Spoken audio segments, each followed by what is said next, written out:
Hello and welcome back. Today we are going to learn how to apply numeric format to our worksheet. So let's select the first cell for example. Now this cell contains figures, numbers that you can be able to apply decimal places to. How do you achieve that? Now under your number ribbons, you can be able to apply format to it. Now you can be able to what? Click on this option under number format to be able to add decimal part.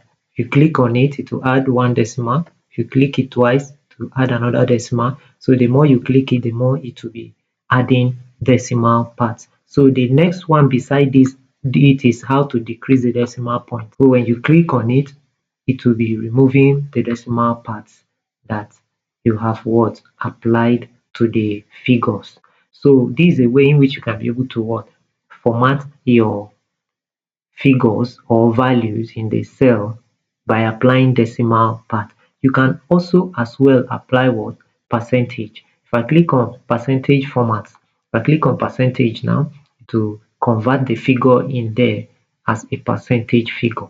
So you can be able to also what? Apply percentage figure to it, as well as what? You can be able to apply currency symbol to it, currency format based on the country. Each country has their own currency format. So for example now in US have dollar format, then Nigeria has what naira format and all that. So when you click on the currency format, you see English in United States, English United Kingdom, pounds, euro, Chinese. Then you can also look for more accounting format. Click on it, look for more accounting formats. Like for example here now, you can be able to what? See more other features of currency format that you can be able to apply to your figures.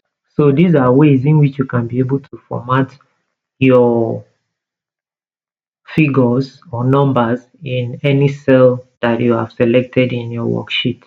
So you can as well also select number format such as number format, can also be able to select currency format, can also be able to select what? Accounting format.